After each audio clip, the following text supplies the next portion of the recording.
Hello and welcome everyone to the Heal Yourself, Heal the Earth Global Online Conference, where you will receive inspiration and empowering tools to deepen into your path of personal and planetary healing. I am your host for the event, Monique Chalice, and today I'm really thrilled to be speaking with Rose Dedan. Now, Rose has been helping animals and people since 1996 through Reiki and shamanic energy healing and animal communication. A pioneer in her field, she says the animals taught her a wild way to heal, a way to rebuild the connections between people and animals so that they can co-create a sustainable future. Rose spreads the messages and teachings of the animals through her writing, sessions, classes, and unique events where animals participate as teachers and healers. So welcome, Rose. Thank you so much for being here today. Thank you, Monique. I'm delighted to be here. And the title of Rose's talk is A Wild Way to Heal. So let's dive right in. And I'd love if you could begin by just telling us a little bit about your story and your journey of how you became an animal healer and animal communicator. It was very much a progression, and it started, as I'm sure for many of us, when I was little. And I absolutely loved going to the zoo. And the zoo near me at the time was the Philadelphia Zoo. It's the oldest zoo in the United States. And even when I was very little, my mother used to tell me that I would insist that we had to see every single one of the animals and that I knew exactly where each of them lived. Oh, And I didn't hear this story. I mean, I'd always loved going to the zoo, that I knew. But I didn't hear that story until I was actually already involved in the type of work that I do. So it's clear that it was right there from the beginning. But as I look back, along the way, the animals were very much my teachers and guides, not just the animals at the zoo, but I was a huge fan of Walt Disney. The Wonderful World of Disney was on when I grew up, and there was a movie called The Three Lives of Thomasina, which is based on a book by Paul Gallico. And in that story, it does center around a cat named Thomasina. She's the narrator.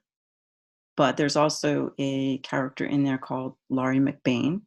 And Laurie McBain is the witch woman who lives in the woods, and the animals come to her for healing.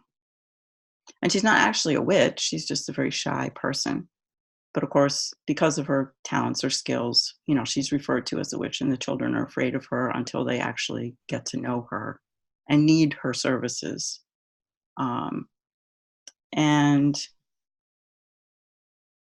in my inimicable fashion, she was my hero.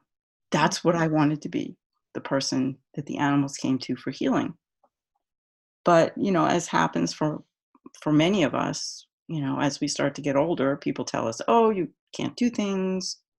I grew up in a small town. I grew up Catholic.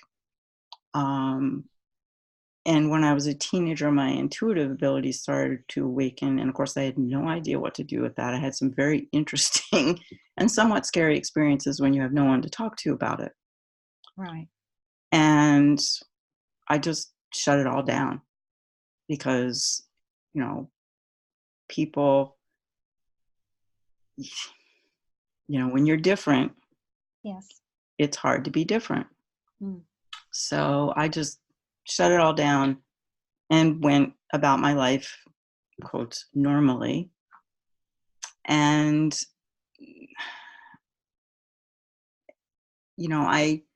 over the years, I still wanted to be close to animals. I thought about, a career as a vet, but I just wasn't cut out for that sort of thing. Science is not my area of strength. And years passed, and I became more and more unhappy. I didn't have any direction in life. And the more unhappy I became, the more animals I added to my life. Mm. And the animals, they loved me, but with each addition, there was more stress and strain that was being added to them emotionally. and issues started to develop. And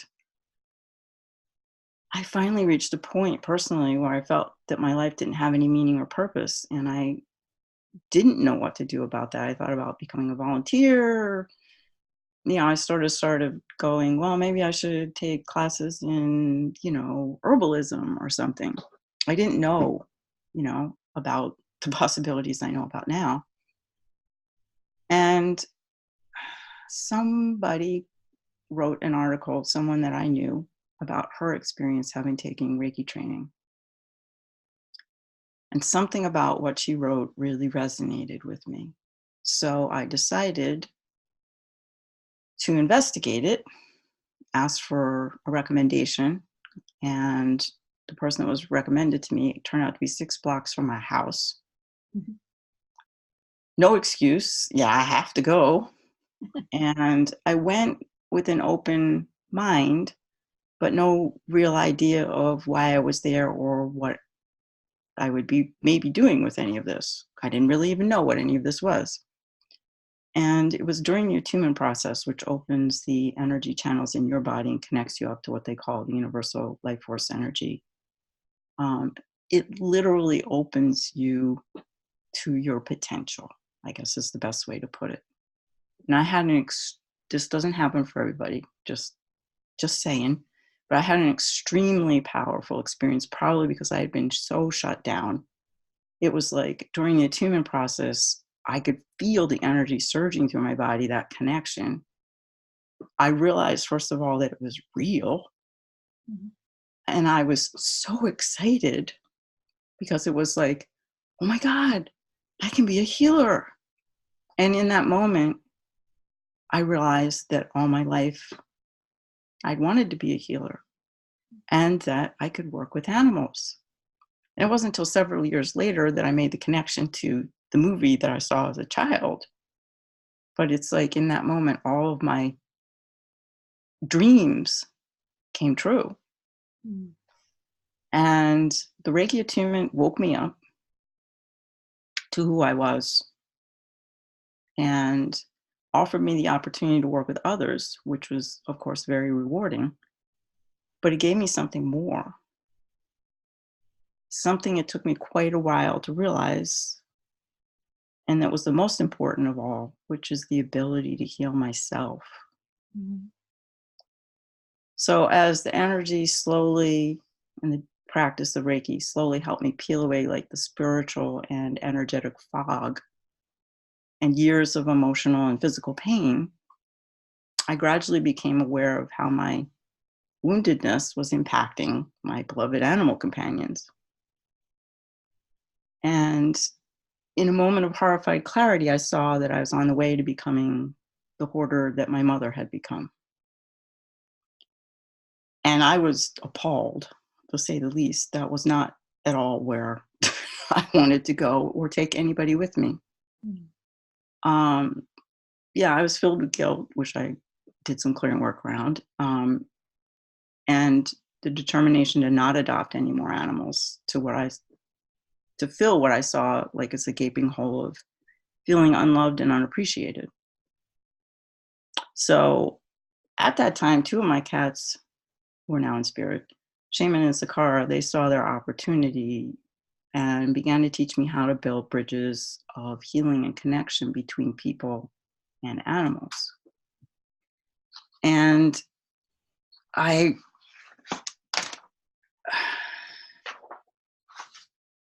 it so I took a class in animal communication to kind of add to the Reiki. Mm. Had And you, sorry to interrupt, had you always been able to hear animals or feel what they were feeling, do you think? yes, but the thing was, when I took the animal communication class, that's what I realized was I'd been doing it all my life. Okay. I thought it was going to be more dramatic, like Dr. Dolittle. Um, and I realized the subtle images, feelings, sometimes words, that I've been getting, that I've been doing it. But you have to be having a level of awareness for it to really grow. Right. And the really funny thing about taking that introductory class in animal communication was one of the exercises that we did, which prefaced totally my career, although I didn't know it at the time, was the exercise they gave us in class was to cast our awareness out over like a radius of like 3 miles and find, a domestic animal that wanted to talk to us. And so I'm like, okay, and I close my eyes and I'm going to do this. And I get this fox. And I'm like, okay, I'm in an urban area. And yes, they probably have foxes, but, they're not domestic. And I was like, dude, you know, my instructions are I have to talk to a domestic animal, so go away. And the fox just sat there and looked at me. I was like, come on, I'm supposed to do this the right way. And 3 times I tried to just get him to just go away and he wouldn't. So finally I said, why are you here? Duh. And he said, you already know how to talk to domestic animals. You need to learn how to talk to the wild ones. And I was like, I'm living in a city. Who is going to pay me to talk to wild animals? There's just Yeah. not a call for it. And I didn't know where to go with that, but that was the message I got. In subsequent years, of course, it became very clear that the animals had a plan. And I kind of look back and it feels like I've been going to the, animal academy, the Rose training. Okay, we have this mapped out for her. I finished my training as a Reiki master teacher, and I'd already hung out my healing shingle in Reiki level 2. I was just too excited. And I really tried to find someone who could teach me how to work with animals. Right. There wasn't anybody. This was pre-internet. I was very connected to the Reiki community on the East Coast and the New England area, but everybody I asked, they didn't know anybody that was working with animals. So I asked for a teacher, put the call out. I never did get the teacher I was expecting, which was a person. And in looking back, I realized it was all perfect. But I got a spirit teacher in a way that made me stand out a lot in the Reiki community, because my spirit teacher came in the form of a bobcat pelt. Pelt. Okay. Yes. For all of you people out there who are animal rights activists, I used to be an animal rights activist too. And I'm still all for animal rights. Yeah. But I knew that Native Americans, had spirit allies, and that they were often connected to and were sacred in the form of animal pelts. However, I haven't got a drop of Native American blood. As far as I know, Ancestry.com says no. 99.9% European. And yet I walked into this Native American store where I'd been before, but they hadn't had any pelts. And I walked in and they had a wall of pelts, but I only saw one, this bobcat. And I was drawn to it like there was nothing else in the room. It was just us. Oh. And I picked her up and I started to stroke her. And she was just, to me, she was just so beautiful. And in that moment, I said, gosh, I wish I could see a live bobcat. And I had what I now know as a vision. Oh. I saw this bobcat walking through a meadow. It turned and looked at me and then continued on. And I was like, what just happened? And I didn't have the money for her, and I was an activist, and it was all like, I can't, what will people think? Mm. And but it felt really sacred and powerful. So I bought bobcat claw to commemorate the experience and went home. And for the next 3 days, all I could think about was that damn bobcat.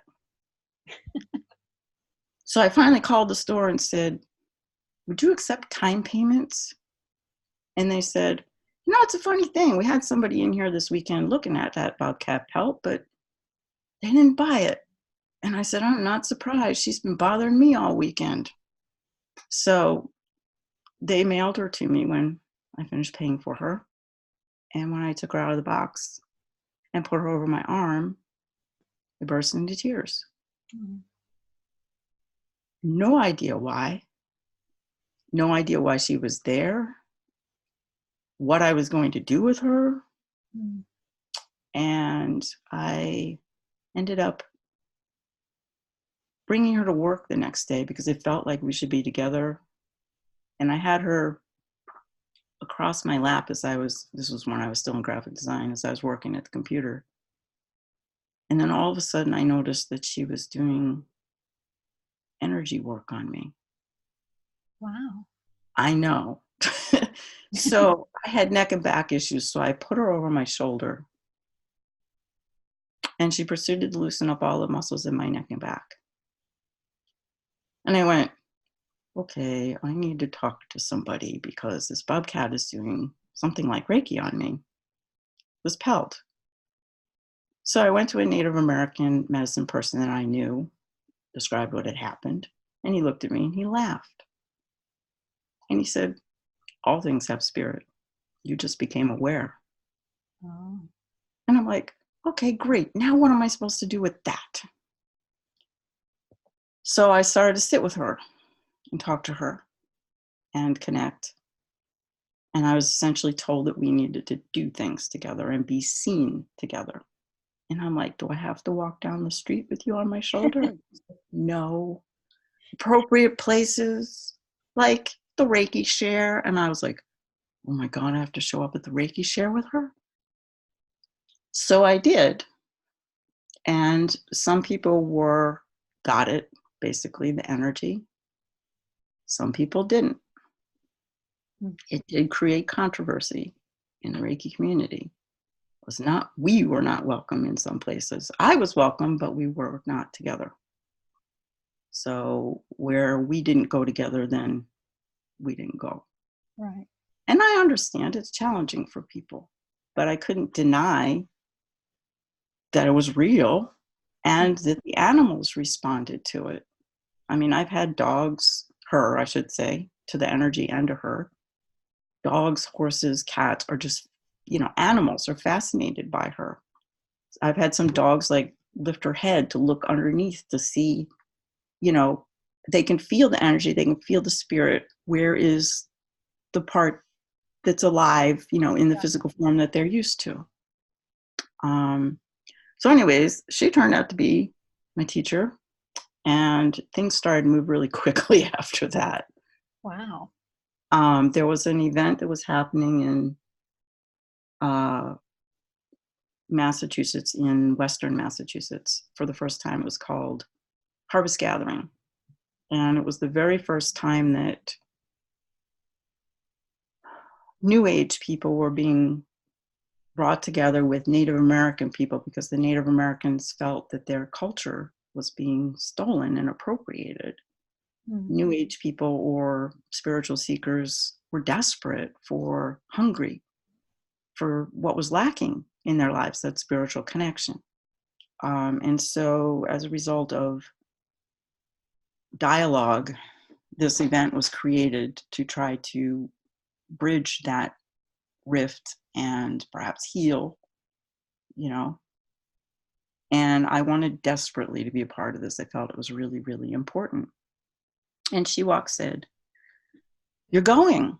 And I said, well, I'm planning on going. She's like, no, you must be there. And I'm like, but I'm going. And she said, no, you must be there. And I was like, Well, if I must be there, then I guess there's not going to be any impediments to my being there. Now, are there? We argue. So it was at that event that I had my first encounter with shamanism. Oh, Now, I didn't, well, she walks was my first encounter really with shamanism. I was in denial though. but that's the name of the bobcat. She walks, She yes. walks. Okay. Um, and because I'd had medicine people offer to teach me, and I had essentially said, no, I'm not a shaman, you know. And I felt that shamanism was really scary stuff, dealing with the spirit world. It was like, no, that wasn't me. I'm an animal person. That's it, Reiki practitioner. And I ended up walking in. They had a board where they had all of these listings. They had different presenters, the people that were the teachers and elders that were there. Some of them had agreed to set up seminars, essentially. And I thought I was going to take the seminar on trees. I like trees. And I walk in and I'm like, it's the sort of thing where it's energetically and intuitively, it's like somebody took a big red marker and just went right through the tree seminar. You're not taking that. And there's this big arrow pointing to this thing called shamanism, sorcery, and black magic by this guy I'd never heard of. And I was like, oh my God, what are you guys doing to me? I'm just a Reiki practitioner. I don't want to go, you know? But I knew it was inevitable. That's where I was supposed to be. So I showed up, and that was my introduction to Peruvian shamanism, where I saw Mesa for the first time, met Kuyas, healing stones that have been specially worked in the Peruvian shamanic tradition. And they started doing these exercises with us. And one exercise was to give the stone a voice. And they told us, okay, so you're going to come up, you pick a partner, somebody you don't know, which was easy. I didn't know anybody there.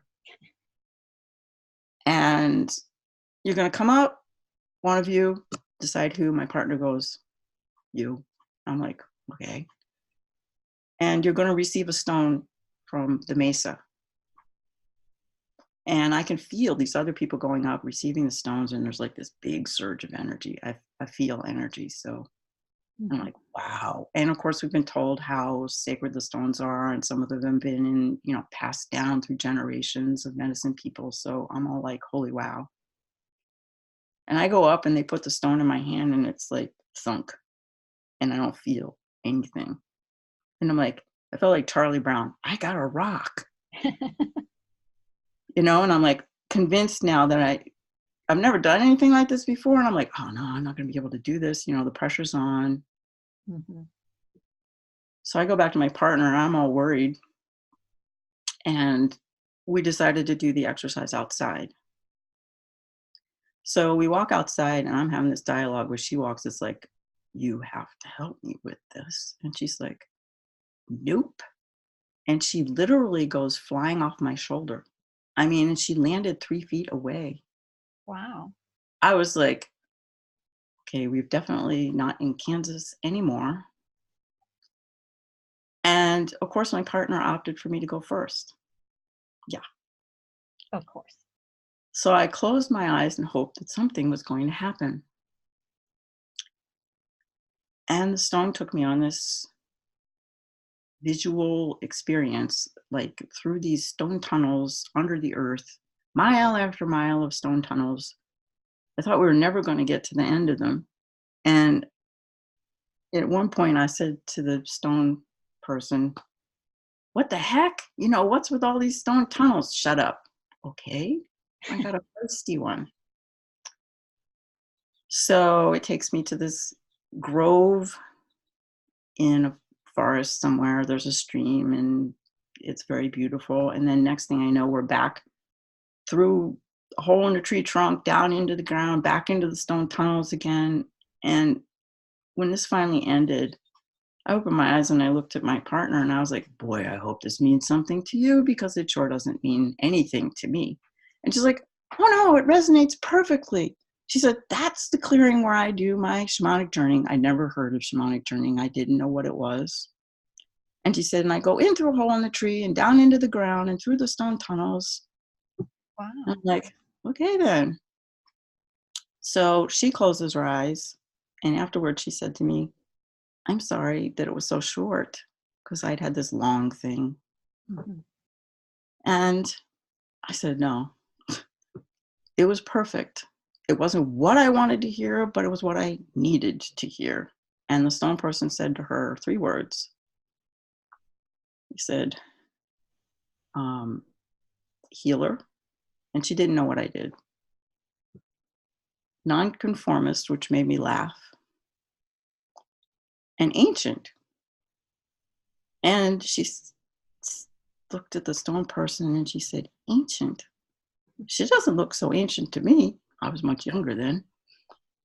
And stone person said, oh no, she's an old friend of the stone people. She's been doing this work for a really long time. She's just forgotten. And I went, oh no, I'm going to have to study shamanism. So that's how they dragged me into shamanism, kicking and screaming. Okay. And what I discovered in shamanism is the scariest things aren't spirits. It's what's inside of you. Because it was another way for me to do my personal healing work, as well as, of course, support others. Right. And it was a huge bridge to the animals, because, of course, our closest connections are to the earth Mm-hmm. and to them. It's the most ancient way of our connections, indigenous cultures worldwide. So I managed to set something up to study. But before I got to the training, I was at the Philadelphia Zoo. I continued to go every year as an adult, even though I was no longer living in that area. When I come home to visit family, I'd go to the zoo. And I was standing in front of the jaguar enclosure. And he was magnificent. And it was one of the newer enclosures where they had the glass. But he was very agitated, pacing, pacing, pacing back and forth. You feel his agitation. And I had another Reiki practitioner with me, and I said, it seemed appropriate. It seemed okay. I always said, if they don't wish to receive it, of course, I honor that. I said, let's send him some Reiki and see if that helps. So we began sending him Reiki, and he stopped pacing, and he walked straight up to the glass, turned around, sat down so that his haunches were pressed up against the glass, and I'm now looking straight down his back to the back of his head. And so as we're sending the energy, you could see all the muscles in his neck and his back start to relax. Mm-hmm. And then he turned his head and he looked straight into my eyes. Now, I've gone to the zoo many, many years. Animals don't do that. They're used to being stared at. We have a tendency to be like really, riveted on them. Staring for animals is considered potentially that you're potentially aggressive. Mm-hmm. And they're uncomfortable with that. So I always try to, be soft in my gaze and turn my body a little bit. But he looked right deep into my eyes, and his eyes were very soft, very open, and very inviting. And I literally kind of fell in. And we had this moment where he greeted me was aware of what we were doing, accepting of what we were doing. And then he greeted me as an equal, which just totally blew me away. In his eyes, we were not separate species, jaguar and person. He took me to a place where we were one. Wow. Yes. I've It, got goosebumps yeah, all over. every time I tell this story, it has an impact on people because I still have that connection. It's still, it was a hugely pivotal moment in my life, a moment of awareness that we could have a different relationship with those animal ambassadors in the zoos, as well as with the wild ones. They were spiritual, energetic healers as we are, or have the potential to be. And it blew me away. Mm. And it felt so sacred. I'm turned into a big photographer, but I loved it then. And I didn't feel I could take a picture of him. Mm. So I went home and I went through my photos and discovered photos from like 2 years before where he had that same pose, if you will. And I told this story to the animal communicator teacher who was going to do another training. You know, I gathered some people at my house. And she said, "Oh, after we do this, why don't we have a conversation with him? Because I felt like there was something more, you know?" So we did that. And he told us that we could call him Rain, as in, because I saw spots falling like rain. Mm. It turned out his name at the zoo was Jake. I found that out years later. But, and the story he told was that he'd been incarnated in order to make a difference in the world. But he was having a hard time doing that from inside the zoo because a lot of the people that came only saw him as jaguar, body, physical. So I said, well, you know, I can help you perhaps from the Reiki perspective. I talked to my guides, and I had they'd already gotten me into doing attunements for animals, which was I wasn't sure if I was violating Reiki rules. It wasn't part of my training, but the animals were like, yes.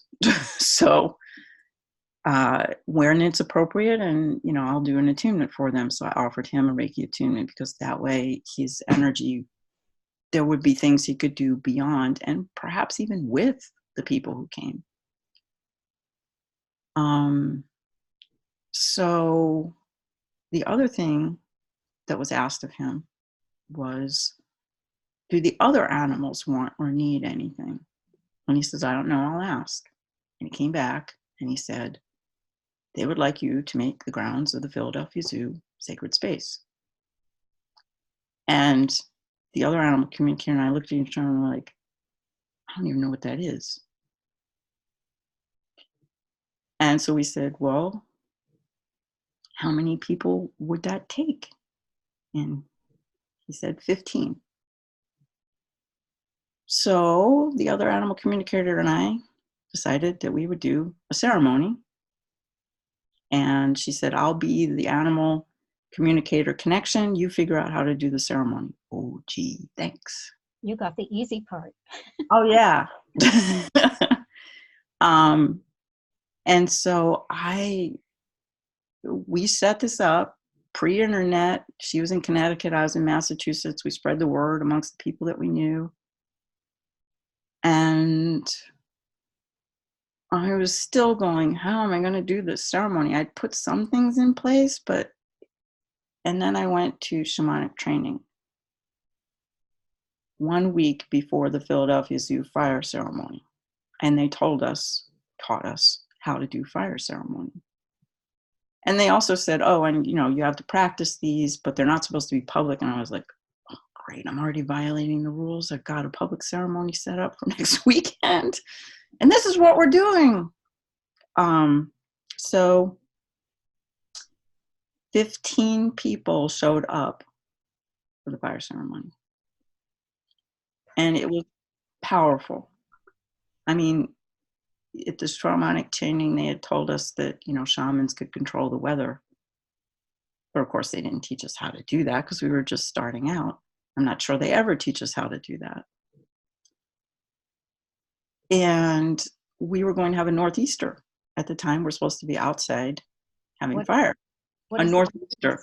It is 3 days of wind, rain, just, the weather, the wire is having a grand time and everybody gets really wet and windy. Okay. And I said, I had Florida water at this point, beginning training, and I've got she walks and I've got my power animal. And I'm outside and I'm like, make a little offering. And I'm like, excuse me, at the shamanic training, they told us that shamans could control the weather. Well, I'm just starting out and I have no idea how to do that. So I'm just going to ask, please, could you not let it rain until after the ceremony? And I just, that night on the news, there's the weatherman standing there at the end of the jetty, dressed in his Southwester, his rain gear. And it's clear skies. And he's like, well, we have to set these things up in advance. And we were expecting, significant weather. We really don't know where the weather is. And I was like, oh my God. And the instant there were lots of other things that happened, but the instant the last ember died in the fire, the wind picked up and it started raining. It was instantaneous. Mm. It was incredible. And so we brought the prayers of the animals to fire on their behalf.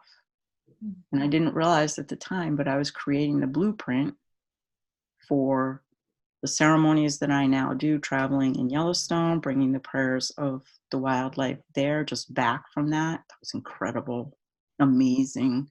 It always is, but this year just seemed to be over the top. And it's important because the animals no longer are seen as sacred by many people. It's not an awareness. Mm-hmm.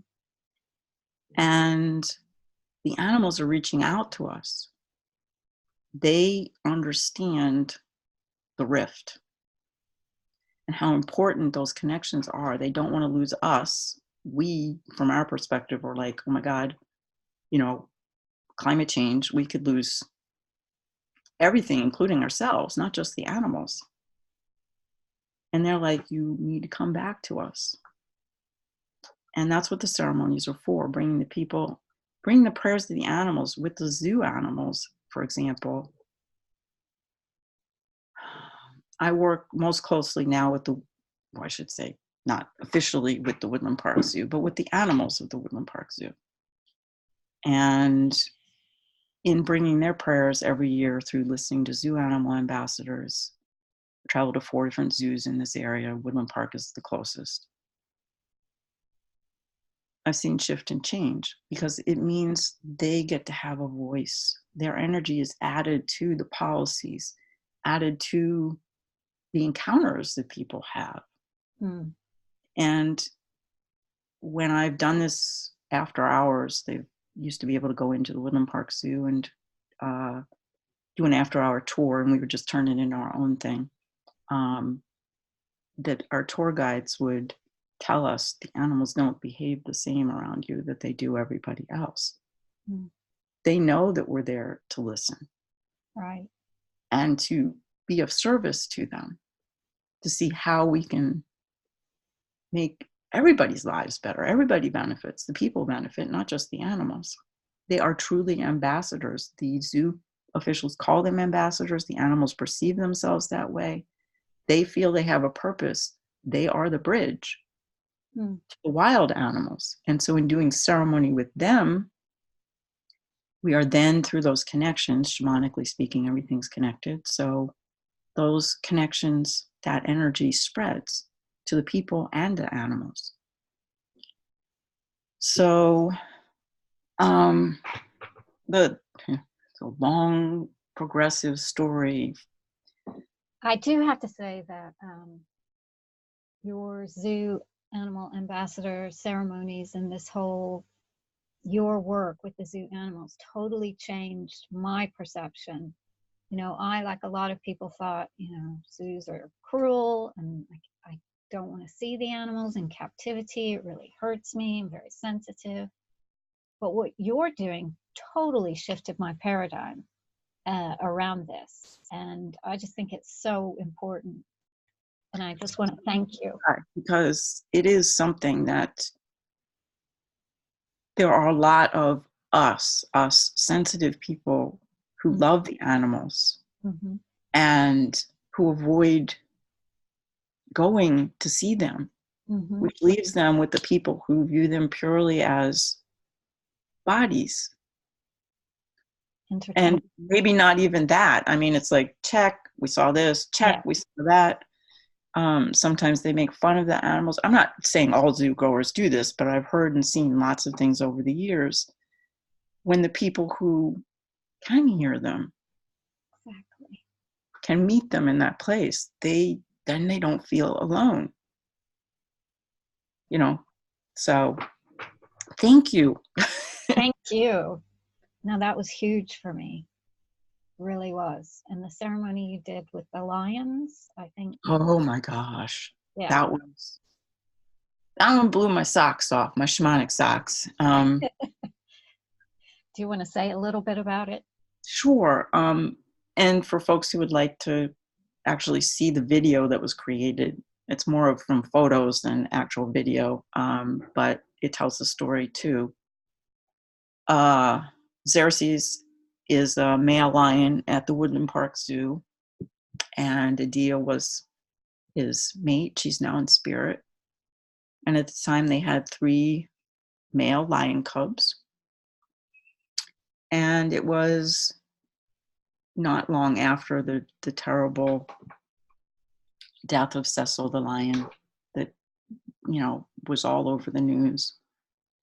And we were scheduled, I had another evening walk on the wild side at the Woodland Park Zoo, and it just so happened that the timing was not long after Cecil's death. And I got the guidance that we should do a special ceremony with the lions, in addition to the collecting the prayers that we were already doing. And so we went to their enclosure, and we had our prayer stick for them, a special prayer stick just for the lions. And we offered the prayer stick, you know, with respect. And Adia was off to the side, kind of just hanging out. She and I never really had an interaction until the last time I saw her. And Xerxes was lying down in front of us. And when we presented the prayer stick, it said that we were there in honor of the lions, and, you know, in honor of Cecil and all the wild ones. We presented the prayer stick, and he stood up and he began to roar. And all of a sudden, the entire meadow, he was facing left, the entire meadow filled with the spirits of lions. It was incredible. And we passed the prayer stick around. Everybody got a chance to offer and collect, to be a carrier. Sorry. Don't apologize. I'm crying as well. Yeah, I'm not sad. It was just so powerful, so inspirational. It was. And the cubs were there. They were almost to the age that they would be going somewhere else. They weren't little babies anymore. And Xerxes laid down facing the cubs, and he told them to go to us. So they walked up to the window. And our guide told us literally, they never do that. They don't interact with the people. Mm. And one of the photos, you can see one of the participants holding the prayer stick, and one of the bravest of the male cubs has his nose pressed to the glass, right to the prayer stick. And then when that was complete, the prayer stick had come back to me, and I said, honor, respect, concluding the ceremony, and Xerxes stood up and began to roar again. And that real roaring sequence somebody did catch, because we're all like, oh my God, and of course it's sacred ceremony, so nobody wants to be like, so we got pieces of it, but not the whole thing. So yeah, and we brought the prayer stick to fire and added our prayers, as well as collecting the prayers of obviously all the rest of the animals at the Woodland Park Zoo. And I've seen things.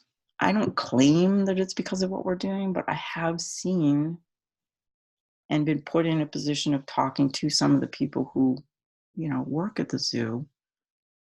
Things are changing.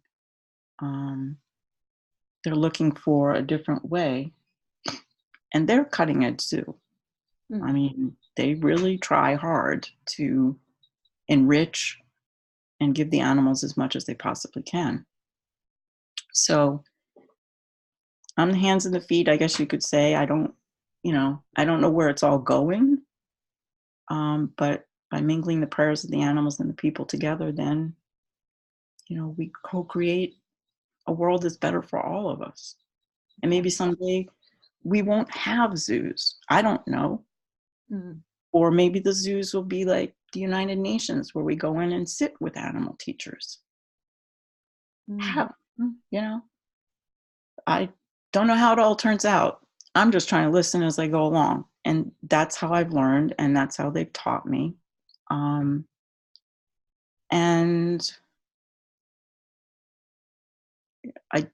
Watoto, she was the wise African elephant at the Woodland Park Zoo. And she was part of a herd she was African elephant, and there were two Thai elephants, Bamboo and Chai. And of course, elephants in zoos are controversial. There are definitely some animal ambassadors that do not do well in captive situations. I'm not sure that we can give elephants everything they need in a captive situation. We definitely can't give orcas everything they need in a captive situation, just as another example. But that doesn't mean that we should abandon them. No. I had a student who went to, that place in Florida, and she would meet in ceremony with the orcas there, carry their prayers, the ceremony. She did hard work. I mean, it can be challenging, and you do have to do your clearing work as you go along. I've had to do it. I hear and see things, and things I don't have control over. Right. But we can't just abandon them, so let's see, where was I going with this? Oh, Watoto. So I was eventually able to establish a communication with Watoto. She was reluctant to talk to me because pretty much she had concluded that, nothing was going to change. And I said, I can't. I offered her healing work, and she turned it down because she said, if no one knows that we're doing this together, then it's worthless. She said, I would rather, go on as I am. But I said, okay, so we're not doing personal healing work, because she was an older elephant. I said, what if we invited you to ceremony? So she was willing to do that, because I said, we can carry your prayers. And I did ask her, I said, what's important to the elephants? Because there was an elephant task force that had been formed to figure out if there should even be elephants at the Woodland Park Zoo. We brought their energy, their prayers to the meeting. It was the only way I could get them heard. I didn't get a podium. I didn't speak, but I did bring the energy. Right. And so, I asked her, what was the most important thing that she wanted people to know? And she surprised me. She wasn't asking for things from, for enclosure or anything like that. She said what the elephants wanted most was for people and zoos to listen to elephants as equals. Hmm. And that meant that her voice needed to be heard in that elephant task force, which is why we brought the energy, because, you didn't get, I wasn't a scientific expert, zoo, conservation or anything like that. And later, the last time I spoke to her, because the task force had decided that it was in the best interest of this mixed herd. They weren't big enough. They didn't have enough space. Watoto would go to a different place, and Chai and Bamboo would go to a larger Thai herd at a different facility. And that's, those are all important things to understand the physical needs of the animals and what might emotionally benefit them. But that component missing is, of course, the spiritual and energetic aspects. Right. Nobody asked Watoto, was essentially her point.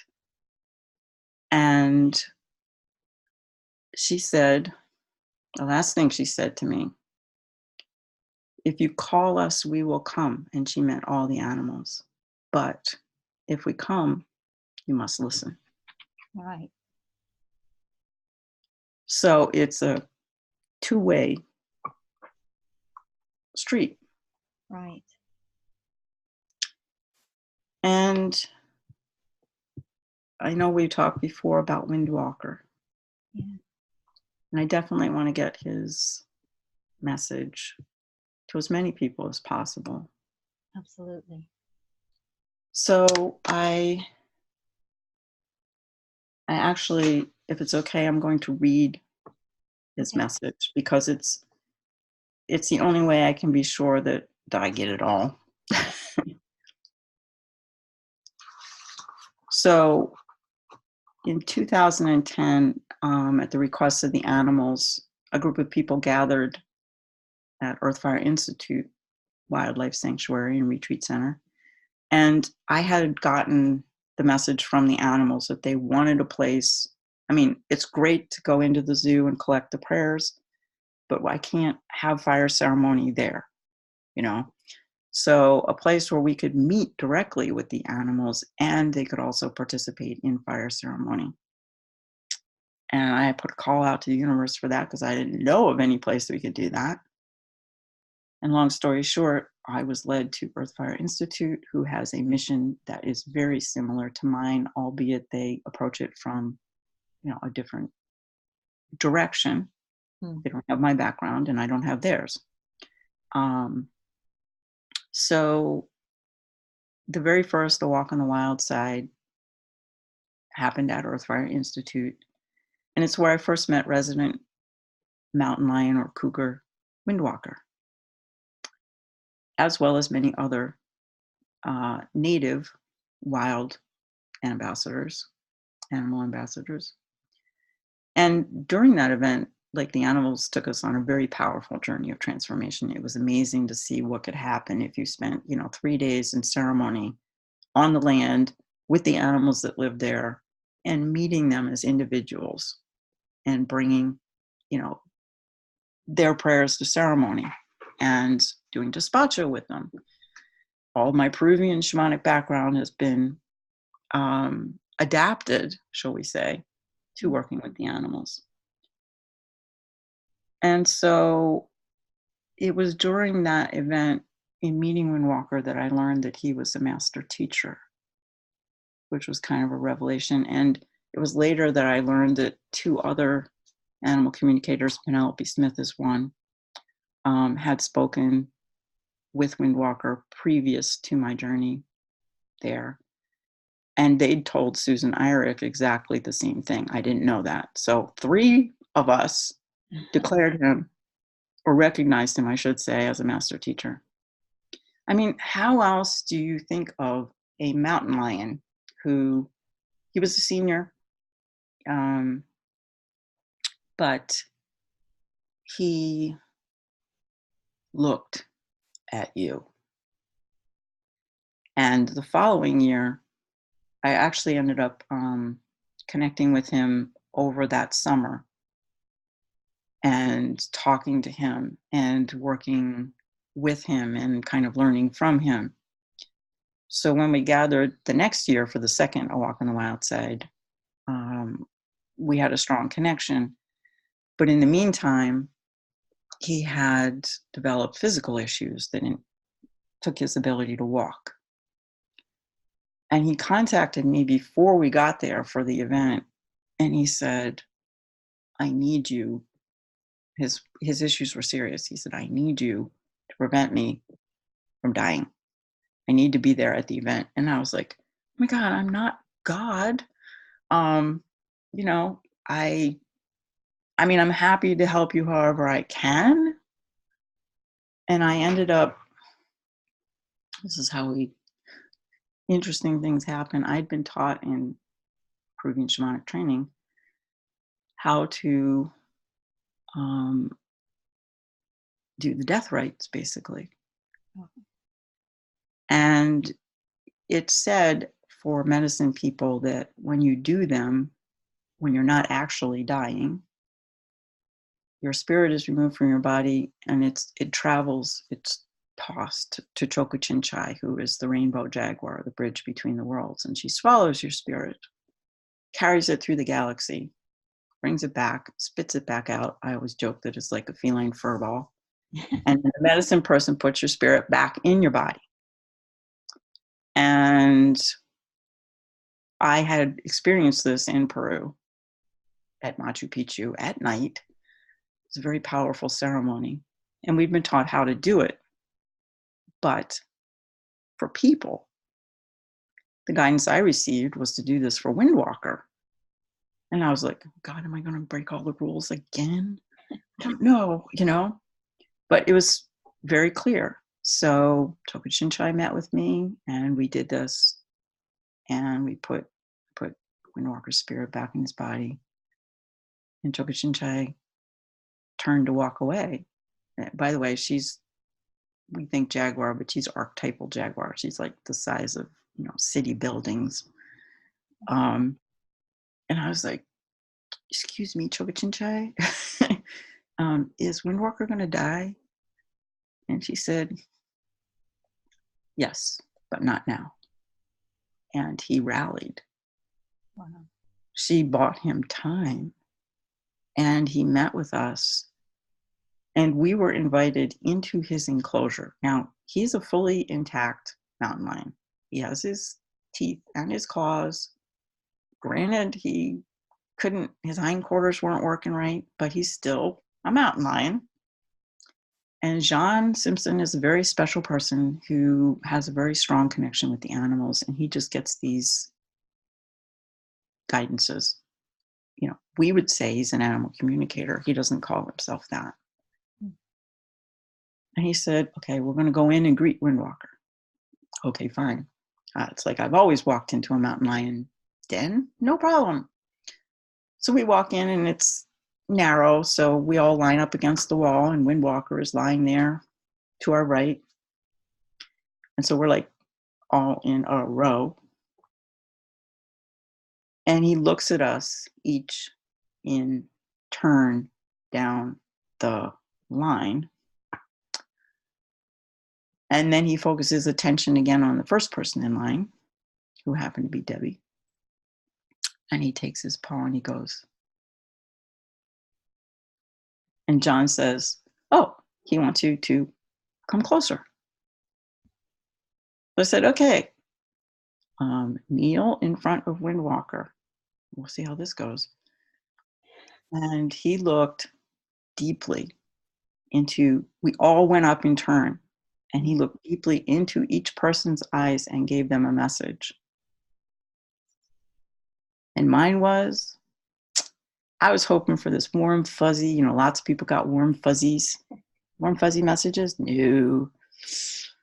He says, you need to step up and be a leader. I'm like, oh no. I have lots more work ahead of me, because I'm basically just a shy kind of, not out there kind of person. Like doing what we're doing right now is not my comfort zone, but it's what the animals need. So I knew I had lots and lots of work ahead of me, and that's okay. I came to grips with it. It wasn't what I wanted to hear, but it was what I needed to hear. So with an effort of will and support from loved ones and from spirit, he was incredible for the entire time that we were there. He asked to meet as many people as he could after he left so he could give more messages. And then he passed away on November 22nd, 2011. And I happen to have an interview scheduled not long afterwards. And the person had offered Windwalker airtime for his message, because he said that he had a message. He made it very clear 2 days after his passing that he had a message and that I was listening. So the following is the shamanic journey that I took to meet with Master Teacher Windwalker. The journey began in a great meadow where all the animals were gathered. Windwalker sat in front, grooming. I greeted him. Windwalker turned and showed me a vast plain and only a few buffalo, encircled by a fence. On the other side of the fence, a man was crying. Windwalker told me that because of the separation that we had created between man and wildlife, both suffered. The bison had no freedom without, and man had no freedom within. I heard, what has been sundered must be made whole again, or all will die. I asked Windwalker what we must do to become whole again, and he put a paw across my shoulders, and together we looked out across the land. He said, we must work together. I looked at him and asked, you and I? He laughed, and with a rough lick to my face rumbled, I meant people and animals, but yes, we still have work to do together, you and I. What must the people do? I asked. And he showed me a view inside a person from heart to belly. Inside that person, I saw a landscape where birds sang and plants grew. And as I watched, the tendrils grew until they were outside the person and reached toward other people, each with their own gardens. Each person must cultivate a garden within themselves, he said. And when they do, we, the animals, birds, plants, fish, will reach back to them. Together we are strong. Together we can heal ourselves and this world. And he showed me each person tending their inner garden, healing themselves by removing weeds of anger, pain, loss, planting seeds of empathy and compassion in fertile soil nurtured with love and organic nutrients. The scene changed, and all was dark around me. Windwalker was to my right, and I realized that we were swimming deep in an ocean. He was searching for something or someone, leaving me alone and then returning. Out of the darkness, a large eye appeared. And as we surfaced, I saw Windwalker riding the back of a great whale.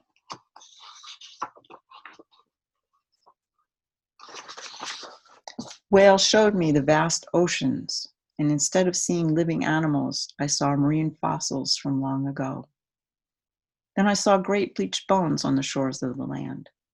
Whale was showing me how long he had existed, and the rise and fall of species he had seen, the mass extinctions. And he made it clear that we were facing another such time right now.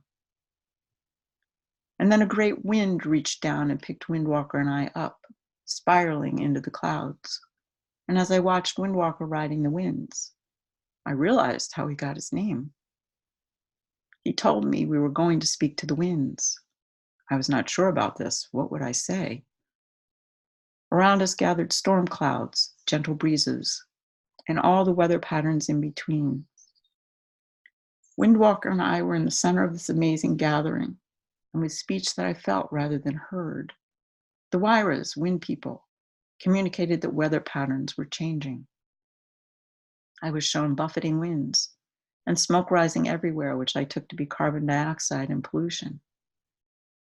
Then they showed me each person planting a tree, their suggestion to help bring things back into balance. They also showed me an image of many feet walking and more closely knit and smaller communities within cities. The Wairas told me that they did not want to treat the earth and the people roughly, but the balance had been upset, and without our help, it could not be restored. They also mentioned ceremony, showing me offerings being made. It was suggested that we had forgotten gratitude for the natural elements, and that had made a difference also. And then the Wairas showed me all of them holding hands, and those hands extended to the people and the animals, and they showed me the heavens and the hands extending from the stars towards us. All is connected, they said. What affects one affects all, but it also means that you have our support. It is time to recall what has been forgotten. Tears were streaming down my face, and I hugged Windwalker, overcome with awe and gratitude for what I was being shown. I thanked him, the Wairas, the stars, and Whale. And with my journey ended, I returned. So So this beautiful. is, thank you. This is why I say the animals know a wild way to heal. Mm.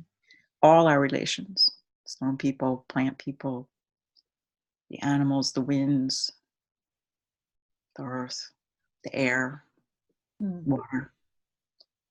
So out of that journey was basically the foundation for all of the events I now hold, and also Bone, Stones, Feathers, and Fur, which is a 8-week teleclass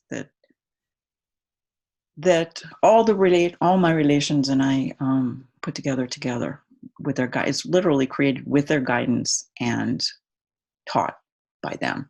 I'm just the moderator, essentially. Sounds So wonderful. Oh, it's just been so wonderful speaking with you.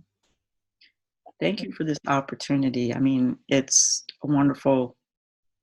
I jokingly refer to myself as a techno shaman in the sense that modern day technology, social media, and everything is a wonderful way to spread, share the voices of the animals. So, thank you.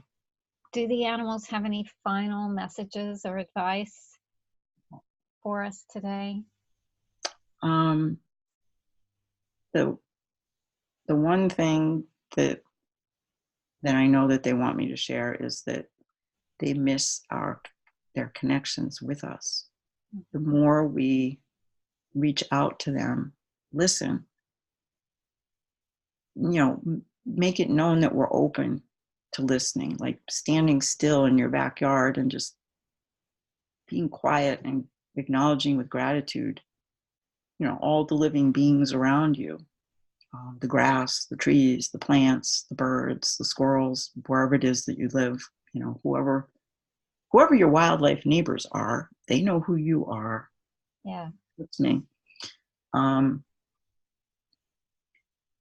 Yeah, putting that just with gratitude, that little simple thing. They want us back. Together we are strong. So, they want us to they want us to join with them. And I don't think that it's any, again, social media is a wonderful thing, and we get to see lots more stories about animals reaching out to people for help. Like, recent one I know was there was a squirrel that mama squirrel tugged on this woman's pant leg, would not let her go until she went and helped her baby. Oh, And those stories are becoming more and more prevalent. So the more we do our personal work and the more we reach out, reach out, open ourselves with gratitude and listen, you know, if we're like, okay, here I am, if I can help you, if you have a message, right. They recognize the people who have that openness, that willingness, if you will, the ones they can ask.